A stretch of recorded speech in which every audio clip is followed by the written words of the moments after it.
प्रेम हे तुम्ही आपल्या कानामध्ये साठवून ठेवा. त्याचं कारण असं आहे की त्या एका अण्णाश्री प्रतिष्ठानच्या वतीनं एकदा मला व्याख्यान द्यायला बोलवलं होतं आणि बाप या विषयावर मला बोलायचं होतं. आणि समोर जी मुलं होती त्या मुलांना आई काय असते, बाप काय असतो याची सुतराम माहिती नाही. अशा अनाथ मुलांच्या समोर मला बाप याविषयी बोलायचं होतं. बोलायला उभं राहण्यापूर्वी त्यांच्यातला एक शाळकरी पोरगा माझ्याजवळ आला आणि त्यांनी माझी अशी मागून पॅन्ट आणली आणि मला विचारलं, सर बाप म्हणजे काय असतो? सर बाप म्हणजे काय असतो? त्याचा ते प्रश्न ऐकून मी थोडासा गोंधळलो.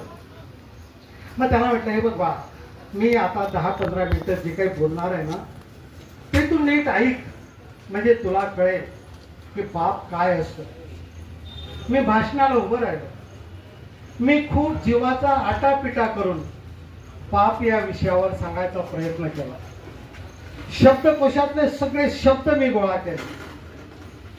ताना पिही निपाजा हे 7 रंग मी गोळा केले. सारे गम पद निसा हे 7 सूर गोळा केले. 7 नद्यांचं पाणी गोळा केलं.